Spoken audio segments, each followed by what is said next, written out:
I had an amazing time at the 25th Annual Critics' Choice Awards, and I'll be honest, it was even more exciting than I anticipated. I got to meet some amazing celebrities and even talk to a few. I am live at the 25th Annual Critics' Choice Awards, and as you can see behind me, the blue carpet is filled with celebrities from movies and television, and I cannot wait to meet all of these amazing people inside. But if you look over my shoulder, you're going to see the amazing Diane Warren.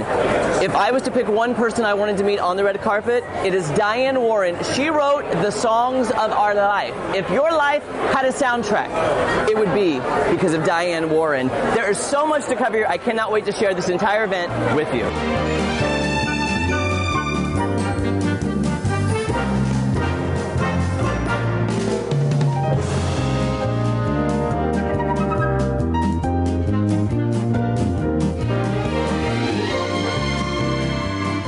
Diane Warren, I told Chris, if there's one person I want to meet tonight, it was Diane Warren. Because you write the soundtrack to my life. I love that. I love that. Okay. You have been so inspirational throughout the years with your music. Music really is what binds us together. What is your inspiration? How do you keep it going? I get inspired a lot. I keep my antennas up.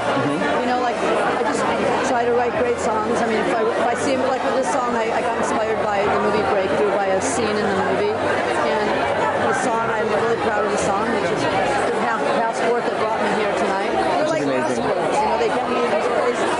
So, when you're writing, do you get to see the movie first and then the inspiration comes? It depends on, but this one I did. I saw it on a Friday and I loved it. And there was this one scene in particular that stayed with me. You know, every time, because I think some people didn't see it, but every time someone sees it, they're like, this is really, it's such a beautiful movie. It's positive. You know, it has a great message. It's not everything has to be dark and depressing. Right, exactly. We have enough of that in life, right? Yeah, like there's some movies, I'm not going to say what they were, but I'm sitting through some of this. I mean, I don't want to spend 3 hours of my life. I want to slip my wrist. You know? Exactly. I want to feel good when I walk out. You know? And that's what I feel when I listen to your music. I feel the emotion, and it really touches from everybody you've written for. It just, I'm telling you, thank you for everything you've done, because it gets us through the difficult times. It really does. Thank you. Thank you, Diane Warren. You are absolutely amazing. Thank you so much. No, you did. I'm never washing this cheek again. Me either. Ever. Diane Warren, thank you so much. Oh, wow. Now, if some of you aren't familiar with Diane Warren, I just wanted to list a few of the songs. Just a few. Yeah. I mean, these are a few of the songs she's written. Are you ready for this, Miss Kelly? Yes, I want to hear them. Because You Loved Me, Celine Dion. She's making some money off of this one. Celine sang this in her concert, too. Yes. Love it. How about a little song by Toni Braxton called Unbreaking My Heart? I know that. Yep. Now, see, I didn't know she wrote that one, though. This is my favorite Toni Braxton song ever. Yeah, me too. Oh, I love it. How about another song that was covered by two artists, but it was more famous by, I think... It was more famous by Leanne Rimes than Trisha Yearwood. Right. How Do I Live? But I love it. Without you. I mean, come on. That's gorgeous. I love that. Or how about I Don't Want to Miss a Thing, Aerosmith? I love it. I mean, who could forget that long? This was from that movie, I think, Armageddon, right? Yeah. I love that one. And then I put this one in for you. Okay. From the movie Burlesque, sung by the exquisite Cher. Do you know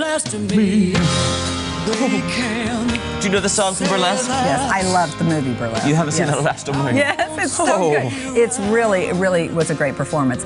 Now, you know, right now I can't think of some of the other songs that she wrote. You listed some that are more current, for more of the current artists, but she's been writing for years. And I mean, you probably couldn't list all the songs she's written. Oh, no, I couldn't. Her Wikipedia page is crazy. I was reading about her also, and she says that she writes well because she has not been in love. She's not a relationship person. What? She says that makes her be able to write. She goes, I have never been in love the way my songs make people feel to be in love. Like, she's like... Okay, so does this come from a place of yearning to be in love? Maybe, but she will not, she has no relationship. She had one that ended in '94 that was short-lived, but since '94, no relationship. So she doesn't want a relationship? No.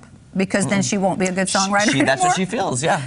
That's what I read. Very interesting. Yes, I do want to go over some quick photos with you of some celebs. Right, let's do and I it. want to give you just a little story about how kind they were. I posted some pictures and everyone said, were they nice? That's the main thing people wanted to know. Yeah, because that's what sticks out if you meet someone and they are not. I can honestly tell you, every single person I talked to was very nice. Some were super duper nice. Yeah. Some were just nice. Yeah. And then some were like, okay. You know what I'm saying? Like, oh, right. They weren't mean no, they just, at all. Yeah. They just didn't want to talk to you. I'm teasing. That's a joke. They hated me. No. But I do want to start off with my fellow Texan who, if I have to put a top two, it was Nicole Kidman and Renee Zellweger. Okay, yes. As in taking the time to talk to me, and actually she was asking questions. And what I love, Kelly, too, is, so come here, Kelly. Okay. When we were talking, I was down, she was sitting down, but I was like this. Right. Our hands were like this the whole time while we were talking. Sweet. She was just like, and would you know, Southern folks are more touchy that way. And I feel like a lot of also, times. as if I didn't know who she was. We were talking, and she goes, now tell me your name, honey, or sweetie, or something like that. I said, I'm Jeremy. She goes, well, I'm Renee. I'm Renee, of course. And I'm like, of course I know you're Renee. You know what? That is so not presumptuous, and I appreciate that. That's really nice. She was so down to earth, so kind. Then we start talking about our fellow Texas, because we're both from Texas. Right. She was asking me what part, and then she starts going on about, I said, well, I'm from Dallas. She goes, no, what part? Because you know, if you're from Dallas, you're from a part. Yeah. So I said, well, from Garland. She goes, oh my gosh, can you believe how big Dallas is now? It's just spread out everywhere. It is so large. I'm like, so we're talking about Texas. Yeah, and that's still where her family is, maybe? Yes, and she has a home in Austin. Oh, Austin's big, yeah. Yes, and so we started talking about Austin. Then I started talking about what an iconic figure Judy Garland is. She won that night for Judy, playing Judy Garland the year that she died. So it was the last year of Judy Garland's life. And I asked her, I said, how did you not feel it's a daunting task to take on such an iconic figure, is basically what I was saying. And she goes, honestly, Jeremy, I couldn't think about it. She goes, what I did is I went in there every day, did what I had to do, and I could not think about what the critics were going to say. Yes, what anybody was going to say. I just had to do what I needed to do. I love the story, and Judy Garland's iconic, and we just got to talking about stuff, and I mean, it was just, I could not believe how long she talked to me. Yeah, and that is great. I love her acting. She really is great, and I think anybody that plays an actual real person, that's a lot more pressure. Oh my gosh, that's a lot more pressure. You're so right. Yeah. Okay, I want to move on to, this is actually Christina Applegate. She is actually the first person I talked to. As you can see, the tables are kind of empty. Yeah. Because I walked in to the event, and sitting at a table with her husband, I think it was her husband, was Christina Applegate. And I went up to her and I just talked to her about how much I loved the show Dead to Me on Netflix. Yes. So we got to talking, super duper kind. And then I also said her co-star Linda Cardellini was not nominated, but I told her, I said, I just want you to know, I'm a critic. I voted Dead to Me should have had more nominations, and Linda Cardellini should have been here. You and Linda are fantastic. She then goes on to tell me how well her and Linda, they had never worked together. When they met, they clicked. Yeah. She goes, I would not be here if it was not for Linda Cardellini. Yeah. She goes, she is here with me. Yeah. Every part of the show is because of her. She was so kind and gracious to give somebody else credit. And that's rare, too. And that's then nice. I'm going to give you now a behind-the-scenes story of Dead to Me. Are you ready for this? Yes. So Dead to Me, I loved. They are just finished season 2, she told me, shooting. Okay. And I said, can I just tell you about one of my favorite scenes? I said, one of my favorite scenes is when your character is sitting on the toilet, screaming, crying because her husband is dead. Oh, wow. She's screaming into a pillow because she doesn't want to hear her children to hear her cry. Oh, wow. But I said it was such an emotional scene because you go from laughing to crying. It was so hard. And she goes, let me tell you what happened. She goes, I was so in the moment in that scene. I was so focused on what I needed to do that I was there doing the scene. And as I was doing the scene, I started to pee. Really? She was on a toilet. Are you serious? She told me this. Oh my I hope goodness. I'm not breaking her confidence, but she goes, and Jeremy, it was not a real toilet. Oh no! Oh my goodness! She is funny. She's amazing. And I was like, I was thinking, let me just say, that had to have been distracting. That would have made you cry in itself. Okay. But if you watch the scene, I believe it's in episode 1 of Dead to Me, you'll see what I'm talking about. But she's so raw and emotional and fantastic. I think in being an actor brings that out in you. Honestly, I don't think I'd want to play the heavy roles because that can be tough. Okay, and we only have time for, I think, one more picture, so let's just go to the next one. This is the one and only Alan Leach from Downton Abbey. Okay. Now, I have so many stories about Alan. I think I'm going to lead with Alan tomorrow because not only did he talk to me, we were talking about Downton Abbey sequel possibilities. Oh.